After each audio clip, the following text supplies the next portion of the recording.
জনগণের রাজনীতি নাকি রাজনীতির জনগণ, রাজনীতির আয়নায় কতটা প্রতিফলন জনগণের, তাদের অবস্থান কোথায়, সেই হিসেবটি বুঝতেই যমুনা টেলিভিশন রাজনীতির এই আয়োজনে পুরো সময় আপনাদের সঙ্গে আছি আমি সাইফুদ্দিন রবিন।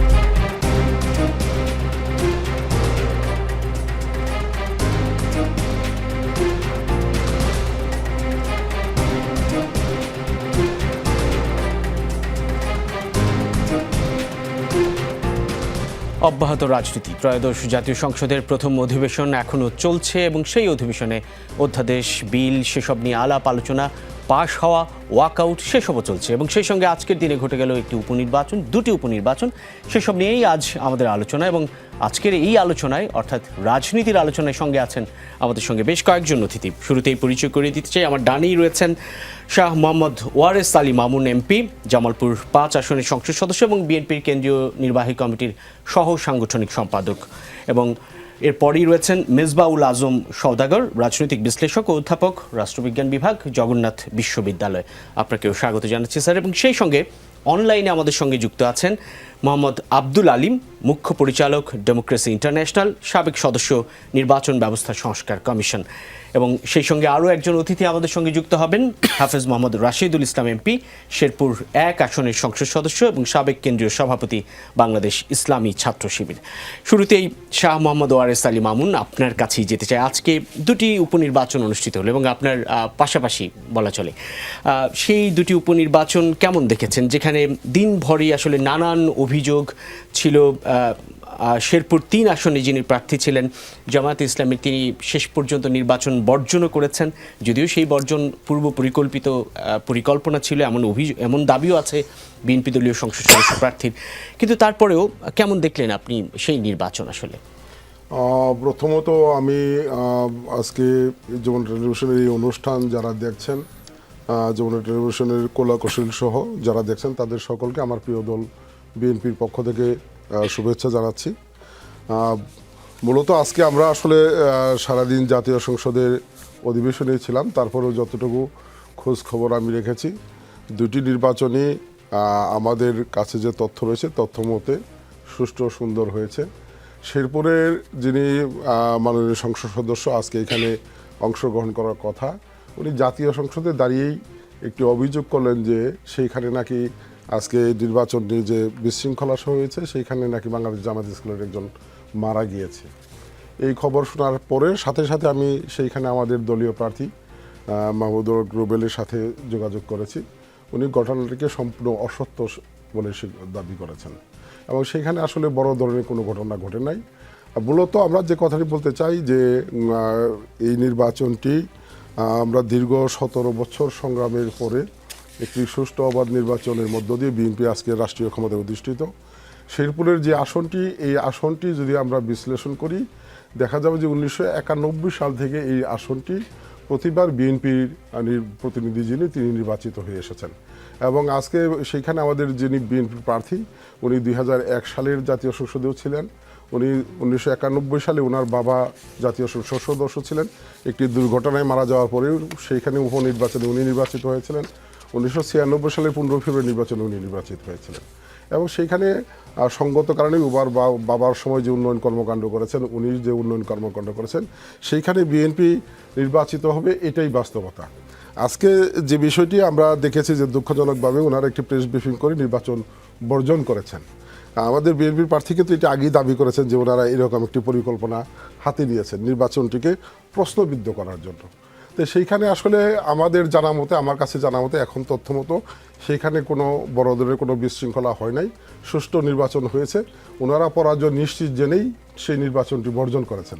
বিরোধী দলের রাজনীতি শুধু বিরোধিতা করা নয়, বিরোধী দলের রাজনীতি প্রকৃত সত্যটিকে তুলে ধরা জনগণের সামনে, এবং প্রকৃত সত্য তুলে ধরলে সরকারি দলও সঠিক পথে চলার সুযোগ পাবে।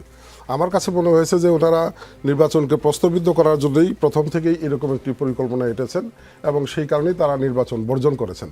আজকে দুইটি নির্বাচন, এটি আসলে বিএনপির ক্ষমতা গ্রহণের ক্ষেত্রে গুরুত্ব বহন করে না।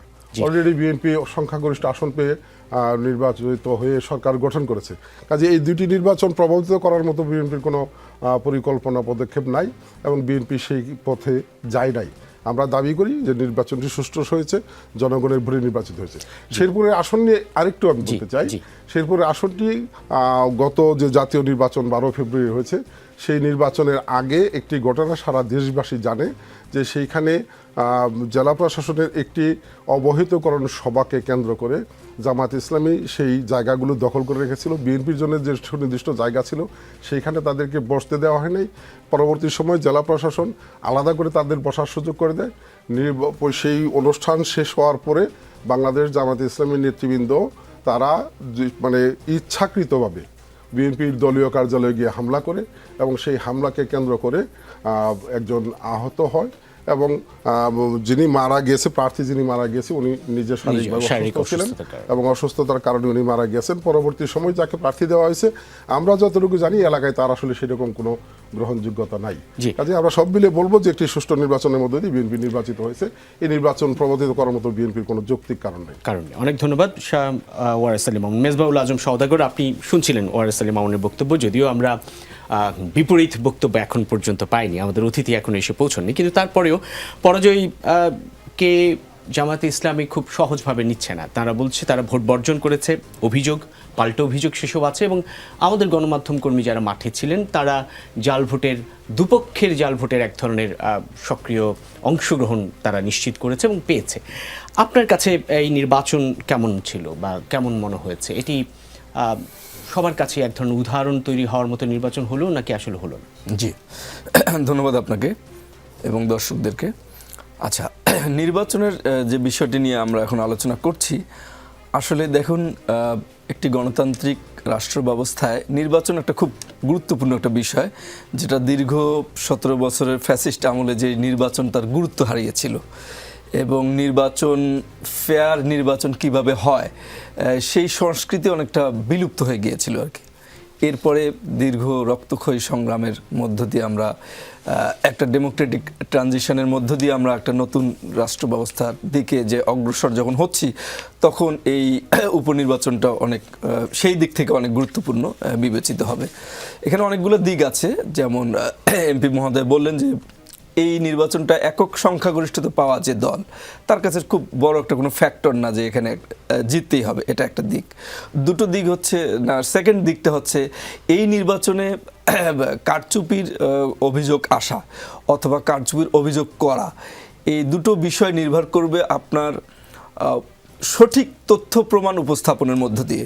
মানে আগের মতো ঢালাওভাবে এই জিনিসটা বলে গেলাম, নির্বাচনটাকে সরকার দলের পক্ষ থেকে হোক বা বিরোধী দলের পক্ষ থেকে হোক, ঢালাওভাবে এই নির্বাচনটাকে প্রশ্নবিদ্ধ করা, যে যার পক্ষ থেকেই হোক, এটা আমাদের গণতান্ত্রিক সংস্কৃতির জন্য একেবারেই খুব নেগেটিভ একটা বার্তা বহন করে। কারণ আমরা কিন্তু এই নির্বাচন নিয়ে আমাদের অনেক সংগ্রাম করতে হয়েছে, যে নির্বাচন যে আর যাই হোক, নির্বাচন এখানে সুষ্ঠু হতে হবে। সুতরাং যখন অভিযোগটা বিরোধী দলের পক্ষ থেকে আসবে, তখন কিন্তু সুস্পষ্ট তথ্য প্রমাণ এখানে দিতে হবে। যদি সুস্পষ্ট তথ্য প্রমাণ দেয়, তাহলে নির্বাচন কমিশন হচ্ছে এটার অথরিটি, এটা তেনারা খতিয়ে দেখবেন। যেমন একটা জায়গায় আমরা হতাশ, যেমন এমপি মহোদয় বললেন যে পার্লামেন্টে একজন একটা তথ্য দিলেন যে একজন মারা গিয়েছে, কিন্তু ইনস্ট্যান্ট তিনি সেখানে খবর নিলেন যে এরকম কোনো ঘটনাই ঘটেনি। তো এরকম এই যে বর্তমান সময়ে গুজবের ভিত্তিতে পার্লামেন্টের মতো একটা জায়গায় এই ধরনের তথ্য উপস্থাপন করা, এটা অবশ্যই পজিটিভ কোনো একটা সাইন নয়। যে কোনো খবরকে আমরা যেখানে মানে আজকে মানে প্রোপাগান্ডাকে ওভারকাম করার জন্য চেষ্টা করছি যে কিভাবে প্রোপাগান্ডাকে কমব্যাট করব, আমরা কিভাবে এটা থেকে মুক্ত হবে, এটা যেহেতু দুর্ঘটনা না ঘটে। তো একজন পার্লামেন্ট মেম্বার যখন পার্লামেন্টে একটা তথ্য উপস্থাপন করবেন, অবশ্যই সেটা যাচাই বাছাইয়ের মধ্য দিয়ে সত্যতা যাচাই করে তারপরে সেটা উপস্থাপিত হওয়া উচিত। তো সব কিছু মিলে এই নির্বাচনটার ঠিক একদিকে যেমন সরকারি দলের কাছে কোনো গুরুত্ব নেই এটার, যে একেবারে জিতে আসতেই হবে, পাশাপাশি এটার আবার গুরুত্ব রয়েছে এই দিক থেকে এই নির্বাচনটাকে বিতর্কিত করা কোনোভাবেই ঠিক হবে না, সেটা যে পক্ষের পক্ষ থেকেই হোক। কারণ এই নির্বাচনটা একটা এক্সাম্পল হিসেবে আমাদেরকে শো করতে হবে যে আমরা পূর্ববর্তী কালচার থেকে একটা নতুন ডেমোক্রেটিক কালচার দিকে আমরা যাচ্ছি, কতটা ধাবিত হতে তো পেরেছি সেই জায়গা থেকে কিন্তু বিষয়টা খুব গুরুত্বপূর্ণ। সুতরাং দুটো পক্ষকেই খুবই সতর্কতার সাথে এই বিষয়গুলো ডিল করা উচিত আমি মনে করি। জি, অনেক ধন্যবাদ জনাব মোহাম্মদ আব্দুল আলিম। এবার আপনার কাছে আসতে চাই, নির্বাচন সংক্রান্ত বিশ্লেষক, তিনি আপনার চোখে কতটা প্রত্যাশিত ছিল এই উপনির্বাচন? এটি নতুন সরকারের, রাজনৈতিক সরকারের অধীনে প্রথম কোনো উপনির্বাচন অনুষ্ঠিত হলো। সেখানে অভিযোগ আছে, পাল্টা অভিযোগ আছে, দাবি আছে, পাল্টা দাবি আছে। এরকম প্রেক্ষিতে কতটা সুষ্ঠু উপনির্বাচন হলো বলে মনে হয়, কিংবা কতটা প্রশ্নমুক্ত উপনির্বাচন হলো? আপনাকে ধন্যবাদ। আমি যে অন্য দুজন বক্তা যারা আছেন, অতিথি যারা আছেন, তাদের কথা খুব মনোযোগ দিয়ে শুনছিলাম। আমি অনেকটাই তাদের সঙ্গে একমত। এই যে নির্বাচনটা হয়ে গেল, এটা কিন্তু মাত্র 2টো সংসদীয় আসনে, অর্থাৎ আগে 298টি আসনে নির্বাচন আগে হয়ে গেছে। এবং এই নির্বাচনে যদি বিএনপি হারে কিংবা জেতে, কিংবা জামাত হারে বা জেতে, তাতে কিন্তু কোনো দলেরই অবস্থানের কোনো পরিবর্তন হবে না। অর্থাৎ বিএনপি ক্ষমতা হারাবে না, একই সঙ্গে জামাতও সরকারে আসবে না, ক্ষমতাসীন দল হবে না, সেই সুযোগটা ছিল না। কিন্তু তারপরে একটা কথা থাকে যে আমাদের নির্বাচন সুষ্ঠু করা, ফেয়ার করা, বিশ্বাসযোগ্য করা, সেটা সবচেয়ে গুরুত্বপূর্ণ। এখন প্রশ্ন হচ্ছে সেটা হয়েছে কি? আমরা যেটা দেখলাম জামাতের অভিযোগ, জামাতের প্রার্থীর অভিযোগ পরে জামাতের কেন্দ্রীয় ভাবে একটা আমি একটা পিডিএফ টিফিনও দেখলাম, সেখানে দাবি করা হয়েছে নানা রকম যে পোলিং এজেন্ট বের করে দেওয়া হয়েছে, জাল ভোট হয়েছে ইত্যাদি। এবং আমাদের দেশে ইলেকশন যদি ফেয়ারও হয়, তাও কিন্তু সাধারণভাবে আমরা দেখি আগের কালচার, আমি এখন কতটা সত্য কতটা মিথ্যা আমি জানি না, একটা প্রশ্ন তোলা হয় যে নির্বাচন ফেয়ার, নির্বাচন সুষ্ঠু হয় নাই বা সূক্ষ্ম কারচুপি হয়েছে। এই ধরনের কথা আমরা সারা জীবন ভরেই দেখে আসছি। যে নির্বাচনগুলো, যেমন ধরুন 91 সালের নির্বাচন, যে ইন্টারন্যাশনাল যে কমিটি যারা অবজার্ভ করেছিল, তারা খুব পরিষ্কার ভাষায় বলে দিয়েছিল যে নির্বাচন সুষ্ঠু হয়েছে, ভালো হয়েছে, বিশ্বাসযোগ্য হয়েছে। কেউ কেউ বলেছিল ইতিহাসে সেরা নির্বাচন হয়েছে তখন 1991 সালে। কিন্তু তারপরেও আমরা দেখলাম যে কেউ কেউ এটা নিয়ে প্রশ্ন তুলছে। এখন আমার প্রশ্নটা হচ্ছে যে নির্বাচন নিয়ে প্রশ্ন থাকতেই পারে, এটা কেউ তুলতেই পারে, কিন্তু নির্বাচনের সঙ্গে একটা বড় সম্পর্ক আছে। যখন কেউ অভিযোগ করবে তখন সেটাকে খতিয়ে দেয় যে আসলে কতটুকু এই যে অভিযোগটা আসলো, এই যে কমপ্লেনটা আসলো, সেটা কতটুকু সত্য, কতটুকু মিথ্যা, এটা খতিয়ে দেয়। এটা সবচেয়ে গুরুত্বপূর্ণ। কারণ একটা নির্বাচনের উদ্দেশ্য তো কাউকে জিতিয়ে দেওয়া না, কাউকে হারানো না। এটার উদ্দেশ্য হচ্ছে যে আপনি যে যারা জনগণ, তাদের যে উইল, তাদের যে ইচ্ছার বহিঃপ্রকাশ, সেটা কতটা ঘটলো সেটা দেখ। এই জন্য যখন অভিযোগ আসবে তখন এটাকে খতিয়ে দেখতে পারবে। আমি এইখানে বসে বসে একটা নিউজ দেখতে পেলাম, নির্বাচন কমিশনের যে সচিব মহোদয় আছে, আপনার উনি দেখলাম একটা ব্রিফিং এ বলেছেন যে জামাতের অভিযোগ খতিয়ে দেখা হচ্ছে। এটা কিন্তু খুব পজিটিভ একটা নিউজ। আমি দেখলাম রিটার্নিং কর্মকর্তাদের দায়িত্ব দিয়েছেন তিনি। আমি যে কথাটা বলেছি, উনি ঠিক একই কথাটা উনি বলার চেষ্টা করেছেন, খতিয়ে দেখবেন। এটা নিঃসন্দেহে প্রশংসার দাবি রাখে। আর নির্বাচনে একজন হারবে, একজন জিতবে, আমি যেটা বললাম এটা খুব স্বাভাবিক। কিন্তু আরেকটা জিনিস হচ্ছে, যখন কেউ অভিযোগ তুলবে, আমরা একই কথা নিঃসন্দেহে সেটাকে খতিয়ে দেখতে হবে, এটা সবচেয়ে গুরুত্বপূর্ণ। জি, জনাব মোহাম্মদ আব্দুল আলিম, আপনার কাছে আরেকটা বিষয়, জামাত ইসলামের আমির ডক্টর শফিকুর রহমান খানিক আগেই তিনি সংসদ ভবনে থেকে অধিবেশন শেষ করে বেরিয়ে যাওয়ার পথে বলেছেন মাগুরা স্টাইলে নির্বাচন হয়েছে এই দুটি উপনির্বাচন। ব্যাপারটা কি এরকম? আপনার সেই অভিজ্ঞতা থেকে একটু জানতে চাওয়া যে আসলে মাগুরার সেই উপনির্বাচনকে টেনে আনার মতো ঘটনা ঘটেছে কিনা, নাকি এটি কেবলমাত্র আমাদের আরেকজন অতিথি যেমন বলেছিলেন মেজবাউল আজম সওদাগর, যে আসলে অভিযোগের জন্য অভিযোগ, ব্যাপারটা কিরকম আসলে?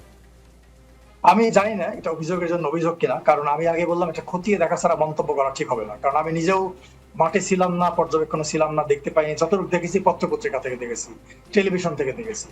জি। এখন যদি অভিযোগ হয়ে থাকে, আমার আগের বক্তব্যে আমি ফিরে যাব, এটাকে খতিয়ে দেখতে হবে। মানে খতিয়ে দেখাটা এই কারণে দরকার যে অর্থাৎ যে অভিযোগটা আসলে কতটুকু সত্য, কতটুকু মিথ্যা, এবং এটা যদি সত্য হয় জনগণকে জানাতে হবে, অ্যাকশন নিতে হবে। যদি মিথ্যা হয় সেটা জনগণকে জানাতে হবে, কারণ election belongs to the people.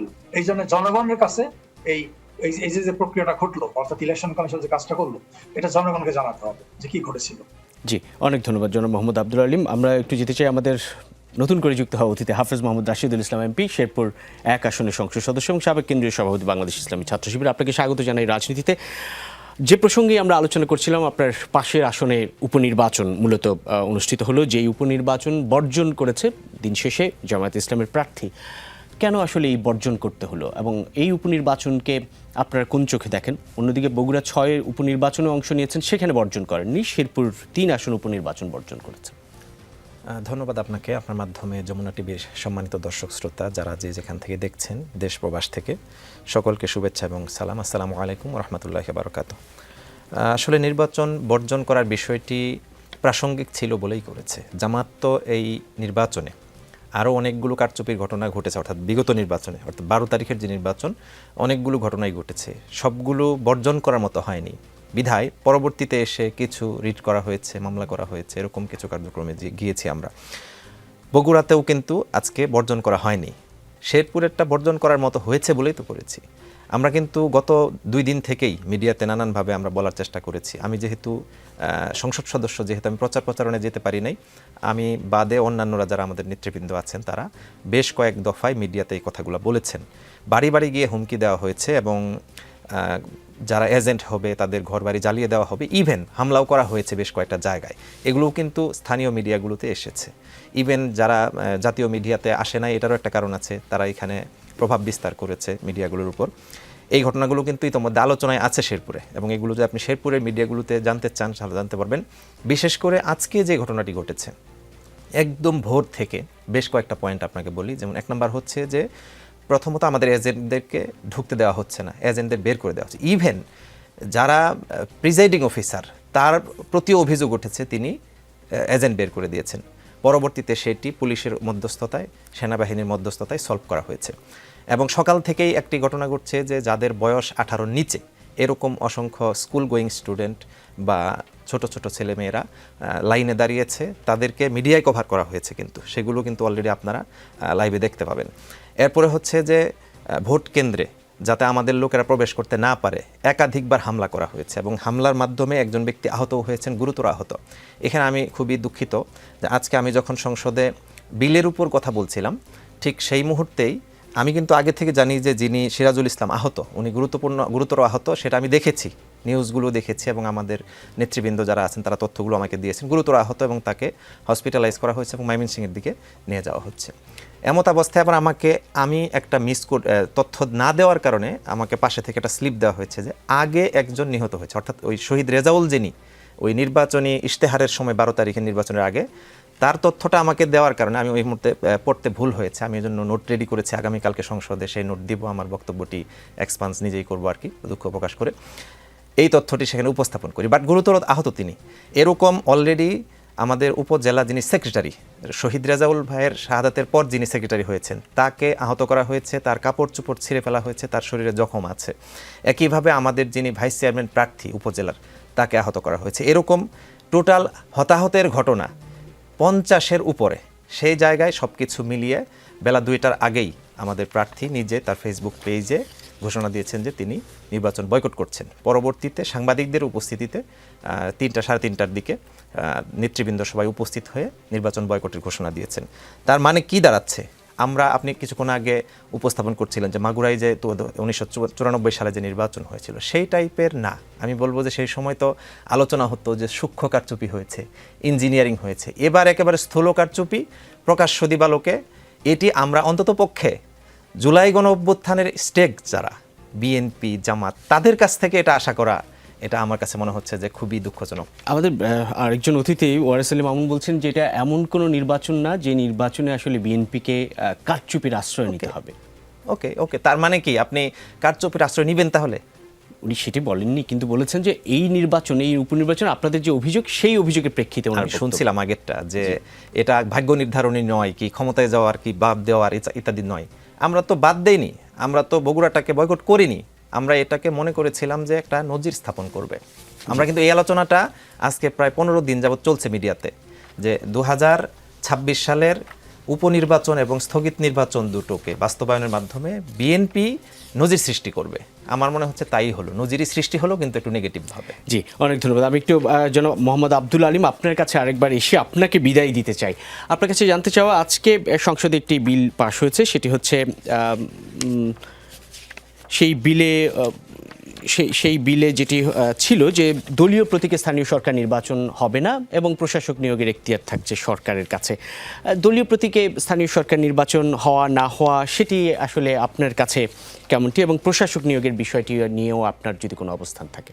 দেখুন, আমি যদি সারা দুনিয়ার যে স্থানীয় সরকারের নির্বাচনগুলো পর্যালোচনা করি, তাহলে সব ধরনের প্র্যাকটিসে আছে। কোন কোন দেশে আছে যে স্থানীয় সরকার নির্বাচন আদৌ হয় না, অর্থাৎ যে দল ক্ষমতায় যায় তারা তাদের পছন্দ মতো ব্যক্তিকে স্থানীয় প্রশাসনে বসায়, এবং তার কারণটা হচ্ছে যেহেতু স্থানীয় প্রশাসনগুলো সরকারের যে এজেন্ডা, সরকারের যে সিদ্ধান্ত, সেগুলো বাস্তবায়ন করার জন্য দায়িত্বপ্রাপ্ত থাকে, এই জন্য তারা তাদের পছন্দের লোক বসিয়ে এই কাজগুলো করে থাকে নির্বাচন হয়। আবার কোন কোন দেশ আছে সেখানে প্রত্যেকটা লেভেলেই নির্বাচিত প্রতিনিধি স্থানীয় সরকারে চলে আসে।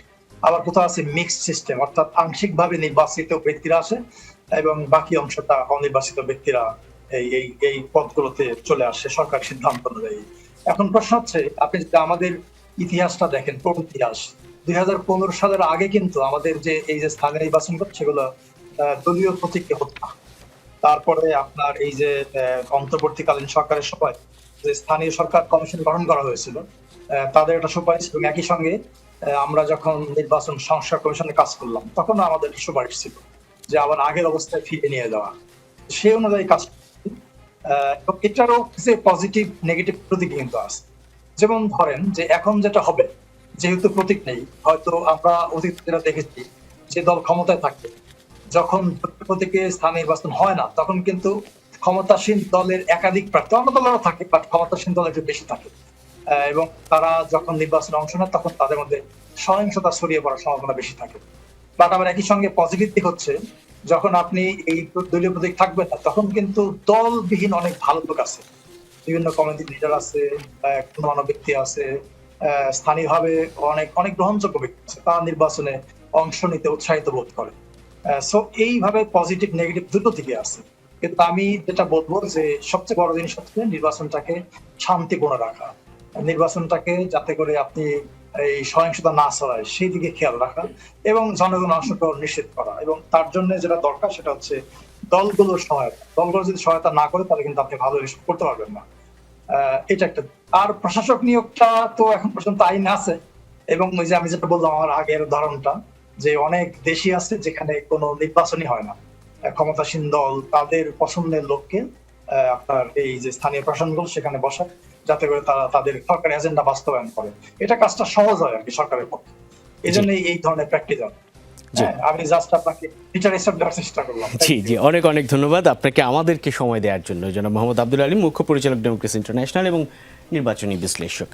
আপনাকে বিদায় দিতে হচ্ছে। আমাদের সঙ্গে থাকছেন আরও 3 অতিথি, তাদের সঙ্গে রাজনীতির এই আলাপ আলোচনা অব্যাহত থাকবে, তবে একটা ছোট্ট বিরতি নিতে হচ্ছে আমাদেরকে রাজনীতির এই আয়োজন। আবার স্বাগত রাজনীতিতে। আমাদের সঙ্গে আছেন 3 জন অতিথি। একেবারে সর্বডানে আছেন হাফেজ মোহাম্মদ রাশিদুল ইসলাম এমপি, শেরপুর 1 আসনের সংসদ সদস্য, সাবেক কেন্দ্রীয় সভাপতি বাংলাদেশ ইসলামী ছাত্র শিবির। এরপরে রয়েছেন মেজবাউল আজম সওদাগর, রাজনৈতিক বিশ্লেষক এবং অধ্যাপক, জগন্নাথ বিশ্ববিদ্যালয়ের রাষ্ট্রবিজ্ঞান বিভাগে রয়েছেন শাহ মোহাম্মদ ওয়ারেস আলী মামুন এমপি, জামালপুর 5 আসনের সংসদ সদস্য। জনাব শাহ মোহাম্মদ ওয়ারেস আলী মামুন, আপনার কাছেই আসতে চাই। সুপ্রিম কোর্টে বিচারক নিয়োগ ও আলাদা সচিবালয় প্রতিষ্ঠার অধ্যাদেশ বাতিল করা হয়েছে। এ নিয়ে 3টি অধ্যাদেশ বাতিল হচ্ছে।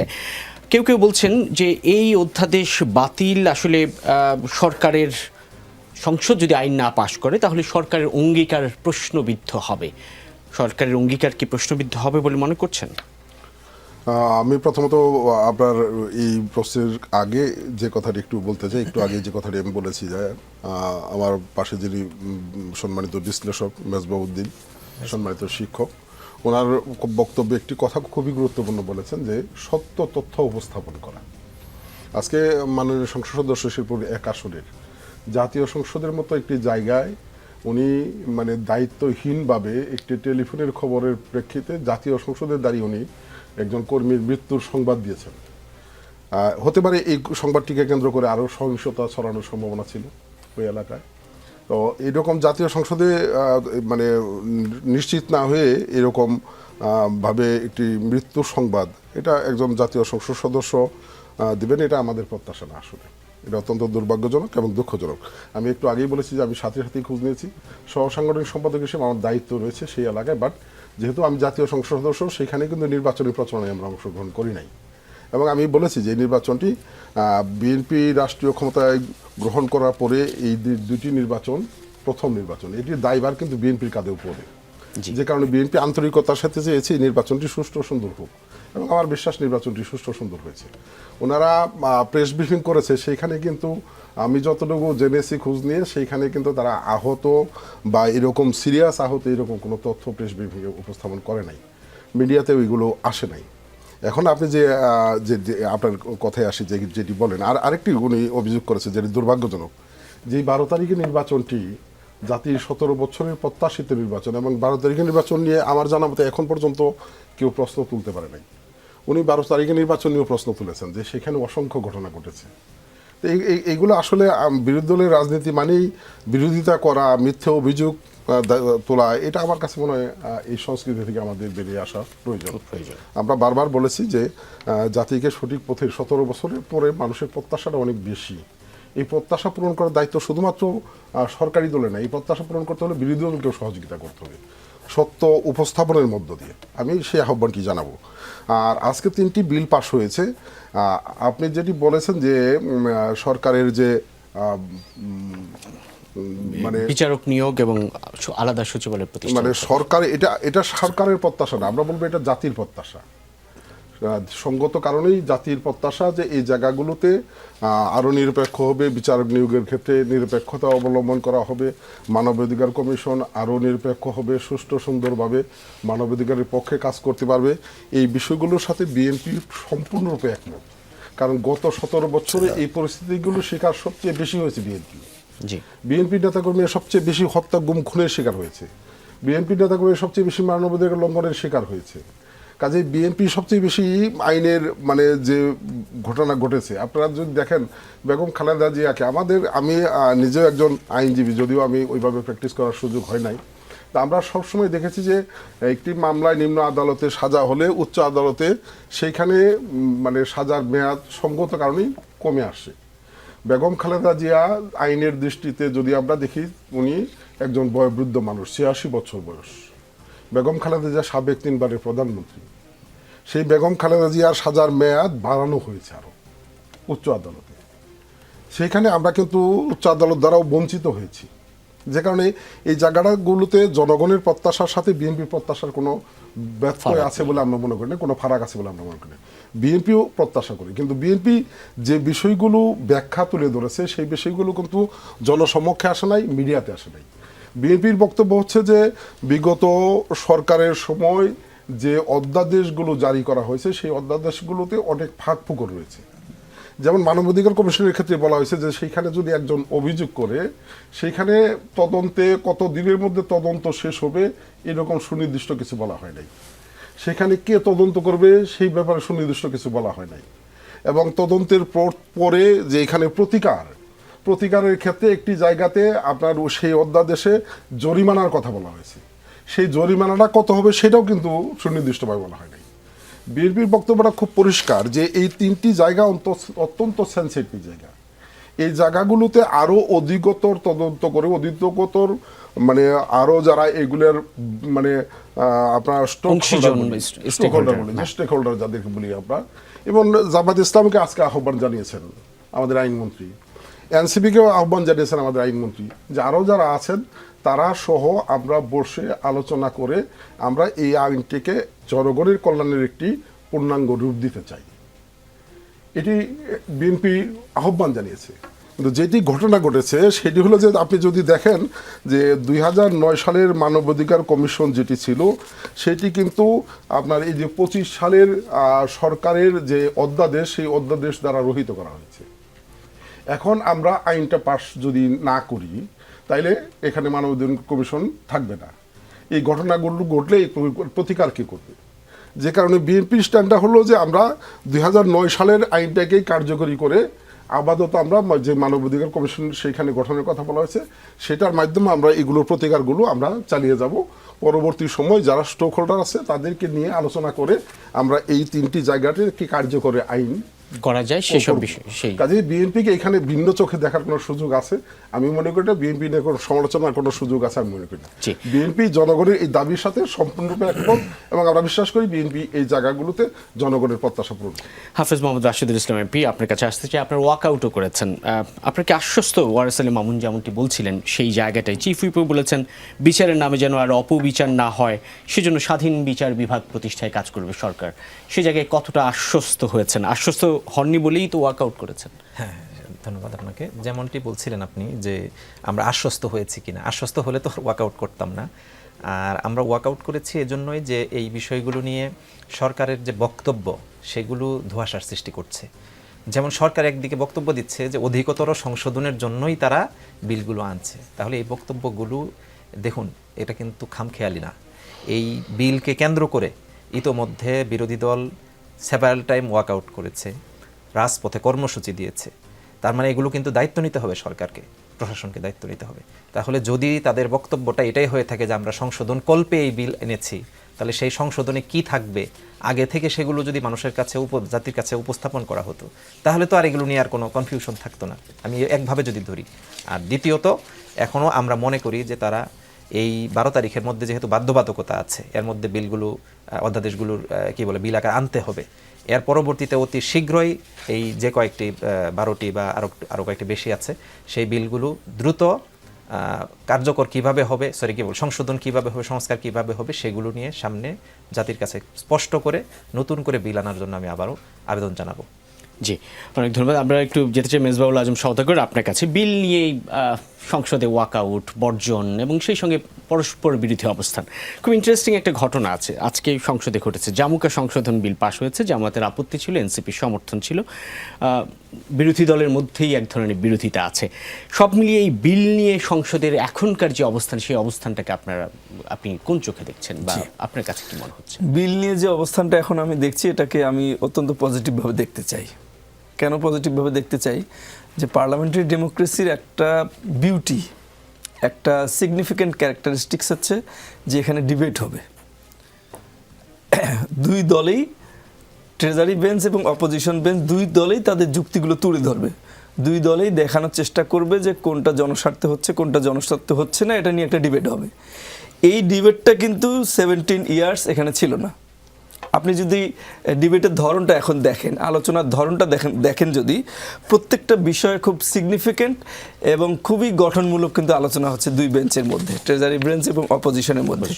এইটা কিন্তু 17 বছরে আপনি এখানে নাচ গান, তারপরে এই যে একেবারে খারাপ ভাষায় বললে আপনি বোঝেন যে একজনকে তুষ্ট করার যে বক্তৃতা, এগুলো এখানে চলতো এবং এটার প্রতি মানুষের কোনো আগ্রহ ছিল না এই সংসদের প্রতি।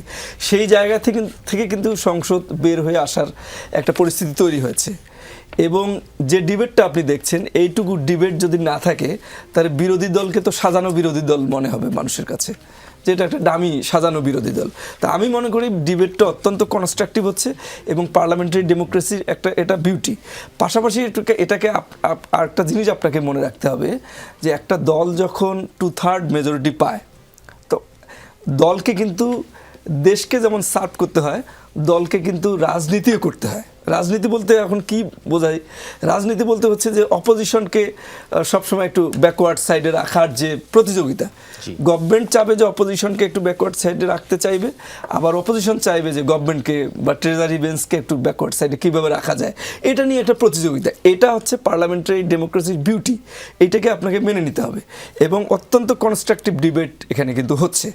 তো এভাবেই চলতে থাকবে এবং পার্লামেন্টারি ডেমোক্রেসির সিগনিফিকেন্সটা হচ্ছে এইটা যে এই বিতর্কের মধ্য দিয়ে people will decide that which party is working for the interest of the people, let them decide, let the people decide. এবং এখানে যে বিষয়টা ইম্পর্টেন্ট যে after 5 years you have to face the election, and in that election that is the best and the superior accountability mechanism।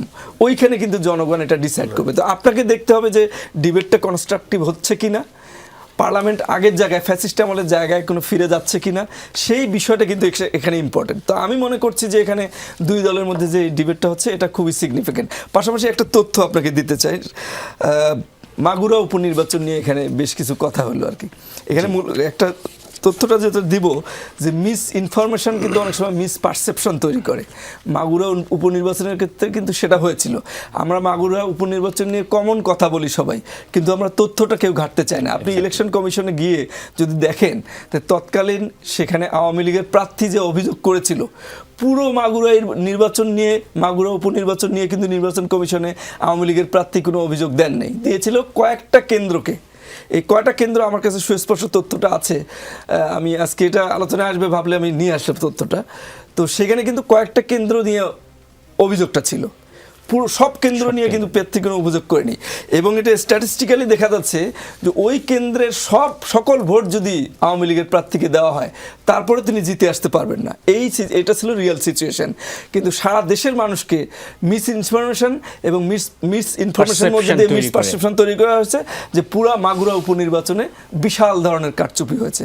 কিন্তু তৎকালীন সরকারের এটা 4 দলীয় জোট সরকারের যে ব্যর্থতা ছিল, এই মিস ইনফরমেশনটাকে তারা মানে খুব স্ট্র্যাটেজিক্যালি তারা ডিল করতে ব্যর্থ হয়েছিল, যার ফলে এটা ছড়িয়ে পড়েছে সারা দেশে। এবং এইটাকে কেন্দ্র করে বিশাল রাজনৈতিক পরিবর্তনের একটা মানে বীজ বপন করা হয়েছিল সেই সময়। জি, ভালোই হয়েছে। জি, অনেক ধন্যবাদ। আমি হাফেজ মোহাম্মদ রাশিদ ইসলাম, আপনি কিছু একটা বলতে চাচ্ছেন? আমি দুইটা বিষয় বলতে চাচ্ছিলাম। একটা হলো যে আমাদের সম্মানিত ওয়ারেস আলী মামুন তিনি গুরুত্বপূর্ণ দুটি কথা বলেছেন যে মিডিয়াতে তথ্যগুলো দেওয়া হয়নি, মিডিয়াতে তথ্যগুলো দেওয়া হয়েছে, এগুলো এসেছে, হয়তো আমরা এখন বের হইলেই জানতে পারবো বিস্তারিত। আর 12 তারিখের যে নির্বাচনটি হয়েছে সেটিতে আমি অভিযোগ করেছি, আমার নির্বাচনী আসনেই তো অভিযোগ আছে। আমার নির্বাচনী আসনে 3টি ব্যালট বই নিয়ে চলে গেছে, ব্যালট বাক্স নিয়ে চলে গেছে, পরবর্তীতে সেখান থেকে উদ্ধার করে নিয়ে এসে 3 বছরের সাজা দিয়েছে 2 জনকে। এরকম ঘটনাও ঘটেছে। এই ঘটনা কিন্তু একাধিক কেন্দ্রে ঘটেছে এবং ভিতরে ঢুকে মারামারি হুড়োহুড়ির পরিস্থিতি সেখানে পুলিশ এসে নিয়ন্ত্রণে নিয়েছে। সুতরাং এই জায়গাগুলো আরও অনেক জায়গায় ঘটেছে, আরও ক্লিয়ারলি আমরা হয়তো তথ্য উপাত্ত উপস্থাপন করতে পারবো। আরেকটি বিষয় যে আজকে বেশ কয়েকটি অধ্যাদেশ কিন্তু পাশ হয়েছে, যেমন একটি হচ্ছে যে জেলা পরিষদ, উপজেলা পরিষদ, সিটি কর্পোরেশন অধ্যাদেশ আর কি। তো এখানে কিন্তু মানে মূল ফ্যাক্টটা হচ্ছে যে আমরা যে দেখলাম যে কয়েকদিন আগে জেলা পরিষদে প্রশাসক নিয়োগ বা সিটি কর্পোরেশনে প্রশাসক নিয়োগ, এই বিষয়গুলো কিন্তু হতে পারে, বিগত সময়েও হয়েছে বা সাংবিধানিক বাধ্যবাধকতার মাধ্যমেই, ফর্মালিটিসের মাধ্যমেই হয়েছে, অসুবিধা নাই। বাট এবারের বিষয়গুলো আমরা আশা করিনি, আমরা আশা করেছিলাম আরও বেটার কিছু। এবং এবার কিন্তু উল্টো কিছু দেখতে পাচ্ছি আমরা, যারা প্রশাসক নিযুক্ত হয়েছেন তারা যে সেলিব্রেশন করছেন, মনে হচ্ছে যে তারা একটা বিরাট কিছু পেয়ে গেছেন আর নির্বাচন লাগবে না বা এরকম একটা মানে স্থানীয় সরকার প্রতিমন্ত্রী সংসদে আশ্বস্ত করেছেন চলতি বছরের মধ্যে দ্রুততম সময়ে নির্বাচন অনুষ্ঠিত হবে। এবং নির্বাচন তাদের যে সেলিব্রেশনের ধরন এটি কিন্তু মানুষকে আতঙ্কিত করবে। এটি যদি স্বাভাবিক থাকতো এবং খুব দ্রুত একটি নির্বাচন দিয়ে দেওয়া হতো তাহলে মানুষ হয়তো আতঙ্কের পরিবেশ থেকে একটি স্বাভাবিক পরিবেশে আসতো। সরকার দলের পক্ষ থেকে এই বিষয়ে আমি একটু বলি, এরকম প্রচারণা চলতে থাকলে সেটা হলো যে দেখেন আমরা দীর্ঘদিন এই স্থানীয় সরকার প্রতিষ্ঠানগুলো মানে যৌক্তিক নির্বাচন না হওয়ার কারণে সেইখানে জনপ্রতিনিধি নামদারি যারা ছিল তাদের থেকে কিন্তু জনগণ বঞ্চিত, জনগণ তাদের কাছে কোনো প্রতিকার পায় নাই। এবং সর্বশেষ 5 আগস্ট আওয়ামী লীগের পতনের পরে সঙ্গত কারণেই সেই জায়গাগুলো তো কিন্তু চরম শূন্যতা। এবং আমরা যারা রাজনীতি করি নিশ্চয়ই আমার সাথে উনি একমত হবেন যে জনগণের চরম ভোগান্তি আমরা দেখেছি ইউনিয়ন পরিষদে, উপজেলা পরিষদে, পৌরসভায়, এবং এই ভোগান্তি এখনো অব্যাহত আছে। এখন বিএনপি সরকার গঠন করেছে মাত্র 36 দিন। বিএনপির পক্ষে এই মুহূর্তে সমস্ত স্থানীয় সরকার প্রতিষ্ঠানগুলো নির্বাচন করা সম্ভব না। একটা বক্তব্য আমি শেষ করি প্লিজ। সেই জায়গাতে বিএনপি সিটি কর্পোরেশন এবং জেলা পরিষদগুলোতে আপনার প্রশাসক নিয়োগ দিয়েছে। বিএনপি কিন্তু উপজেলা বা পৌরসভাতে কিন্তু প্রশাসক নিয়োগ দেয় নাই। এবং বিএনপির পক্ষ থেকে আজকেও স্থানীয় সরকার প্রতিমন্ত্রী মহোদয় পরিষ্কার করেছেন যে আমরা যত দ্রুত সম্ভব স্থানীয় সরকার নির্বাচনগুলো শেষ করব। তো তো সেই ক্ষেত্রে বিএনপির আমি যেটুকু জানি বিএনপির প্রথম স্ট্যান্ড স্থানীয় সরকার নির্বাচনগুলোর একদম তৃণমূল পর্যায়ে, বিশেষ করে ইউনিয়ন পরিষদ, পৌরসভা, উপজেলাগুলো শেষ করার পরে হয়তো সিটি কর্পোরেশন এবং জেলা পরিষদ নির্বাচনে আমাদেরকে যেতে হবে। কাজেই ওই পর্যন্ত যে জনভোগান্তি, সেই জনভোগান্তি দূর করার জন্য সেজন্যই প্রাথমিক অবস্থায় আপনার সিটি কর্পোরেশন এবং জেলা পরিষদগুলোতে দেওয়া হয়েছে। বিএনপি কিন্তু উপজেলা, পৌরসভা, ইউনিয়ন পরিষদে এখন যায় পর্যন্ত নাই। দেয়নি।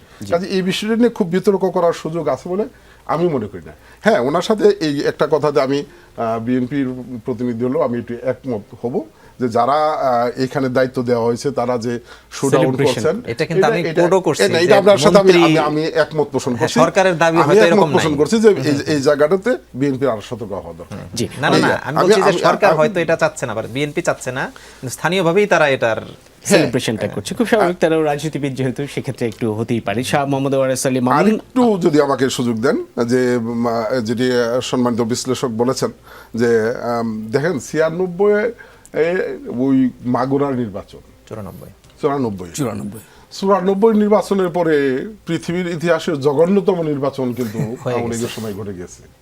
আমরা সেই উদাহরণগুলো টানি না, হ্যাঁ, আমরা ওগুলোকে নির্বাচনই মনে করি আমি না। সম্মানিত বিশ্লেষকের সাথে একমত। বিএনপির এখানে একটি ব্যর্থতা যে বিএনপি সেই জায়গাগুলোতে বিশ্লেষণ তুলে ধরতে পারে নাই, ডিল করতে পারে নাই। না, না, already বাংলাদেশ এই নির্বাচনগুলো বাদ দিয়ে দিছে। 2008 সালের নির্বাচনের যে মেকানিজম, বিএনপি আজ পর্যন্ত সেই জায়গাগুলোতে তথ্যবহুল চিত্র মানুষের সামনে তুলে ধরতে পারে নাই। যে কারণে যে আমরা যে মানে আওয়ামী লীগের কে ঘৃণা করছি, সেই আওয়ামী লীগের সাথে সুর মিলে এখনো আমরা মাগুরা নির্বাচনকে উদাহরণ হিসেবে টেনে ধরবি, কিন্তু মাগুরা নির্বাচনকেও অনেক নির্বাচন ছাড়িয়ে পাস করে ফেলেছে। এখন এই যে আজকে সংসদে উনি বলেছেন আমরা সেই দিকে যেতে চাই, এই সংসদ আমি কিন্তু একটু আগে বলেছি যে শুধুমাত্র এই জাতিকে সঠিক পথে নেওয়ার ক্ষেত্রে সরকারি দলের দায়িত্ব না, বিরোধী দলের দায়িত্ব রয়েছে।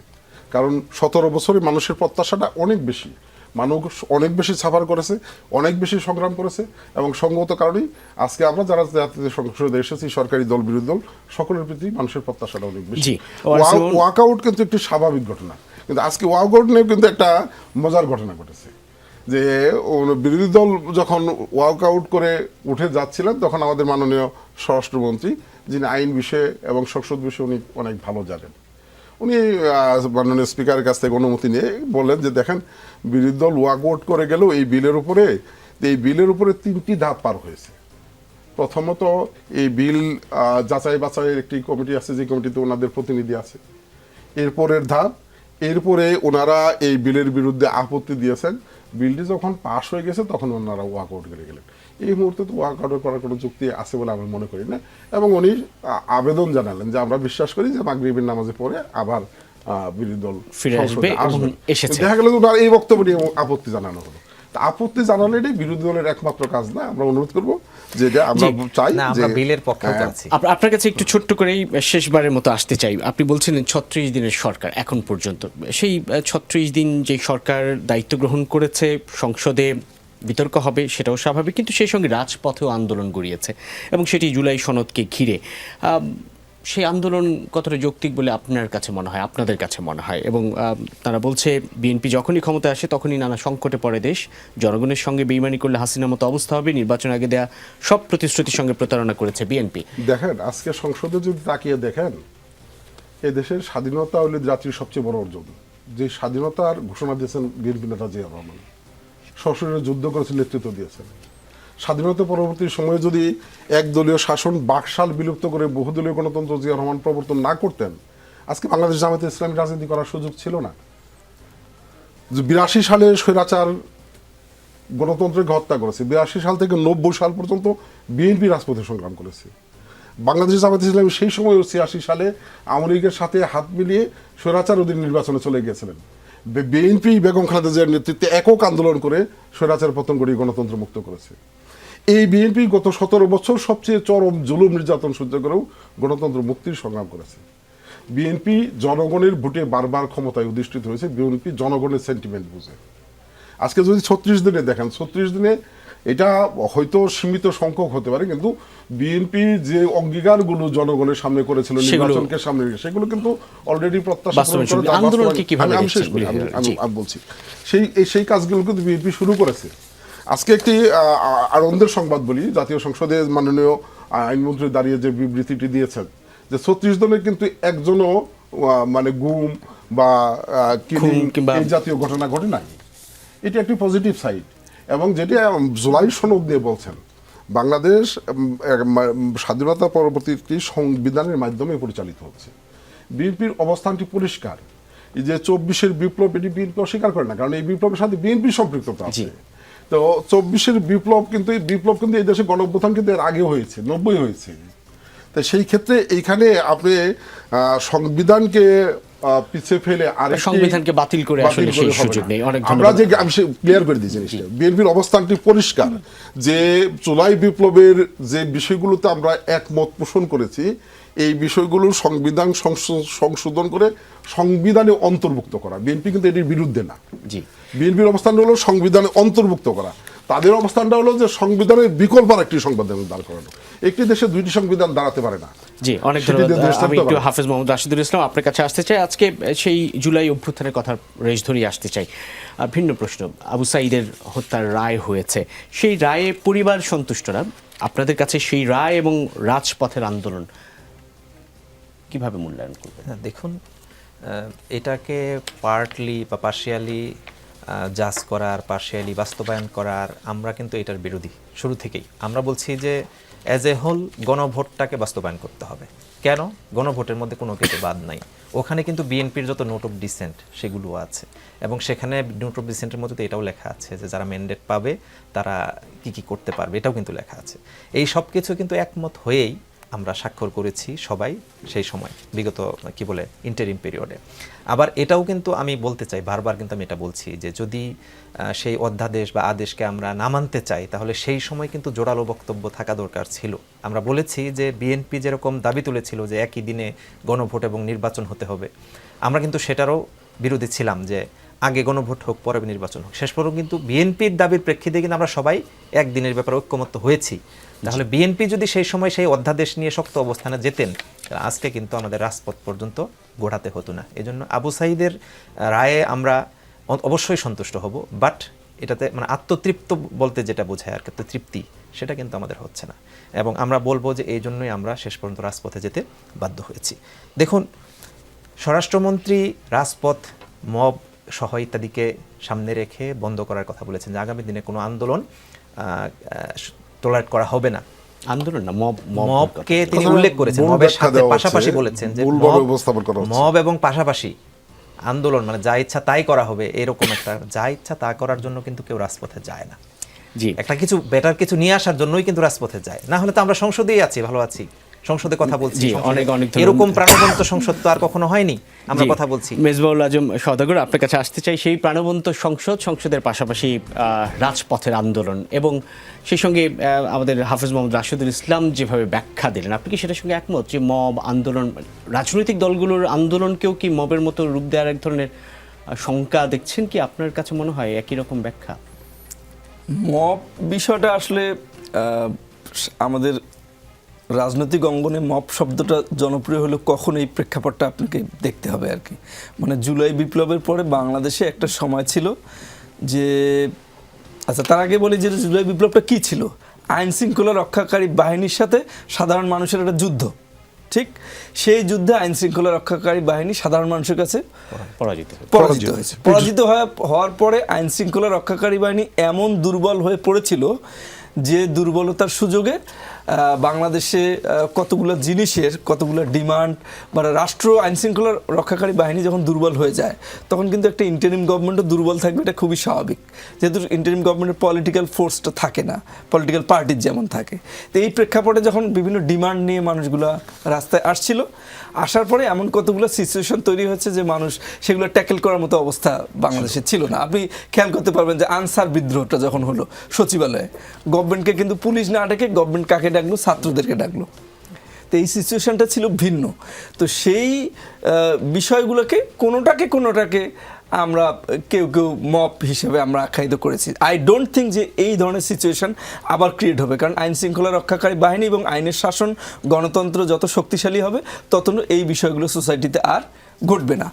আর যদি আপনি বলেন আন্দোলন রাজপথ, তাহলে এগুলো বলবো আমি যে এগুলো ডেমোক্রেসির অংশ, এগুলো থাকবে, কিন্তু আমি বলবো অবশ্যই সেগুলা মানে ঠিক ফ্যাসিস্ট আমলে আন্দোলন আমরা যেভাবে হয়েছিল সেই সিচুয়েশন আর বাংলাদেশে তৈরি হবে না আমি বিশ্বাস করি, এবং সেই রকম আন্দোলনও রাজপথে হবে না, একটা কনস্ট্রাকটিভ ওয়েতেই সবকিছু চলবে, এটাই আমরা বিশ্বাস করি। বিশেষ করে অনেক অনেক ধন্যবাদ। কথা বলছেন চারজন অতিথির সঙ্গে। ছোট্ট করে একটু বলি, আশাবাদ ওনার সাথে নিয়ে একটু- শেষ করতে হবে 10 আসলে। সেকেন্ড বলবো আশাবাদ নিয়ে। জি, 10 আমি এর পরেও আশাবাদী। আমি ওনার সাথে একমত পোষণ করি যে সেই সময় কিন্তু এই মবও কিন্তু, যেটি উনি বলেছেন যে এই মবের মাধ্যমে কিন্তু মানে ফ্যাসিস্টের পতন হয়েছে, কিন্তু আইন শৃঙ্খলা রক্ষাকারী বাহিনী দুর্বল হওয়ার কারণে কিন্তু সেই মবের সুযোগটা অনেকে নিয়েছে, যেটা যৌক্তিক জি, না। জি, এখন তো আমাদের নিশ্চয়ই স্বরাষ্ট্রমন্ত্রী একটা সেই কথাটাই রাজনৈতিক বলেছেন। সরকারের অধীনে হ্যাঁ, আইন শৃঙ্খলা আমার রক্ষাকারী যেটা বাহিনী আবেদন প্রশাসন সেটা আরো হলো যে শক্তিশালী ভূমিকা রাখবে মানে- এবং চাপ প্রয়োগ করে নয়, যুক্তিতর্কের মধ্য দিয়ে সংসদের বাইরেও আলাপ আলোচনার মধ্য দিয়ে যে কোনো সংকটের সমাধান ঘটবে এই পরিবর্তিত পরিস্থিতিতে। অনেক অনেক ধন্যবাদ রাজনীতির সঙ্গে যারা ছিলেন। রাজনীতির কোনো শেষ নেই, তাই চলতেই থাকবে। দেখা হবে আগামী রোববার রাত 9টায়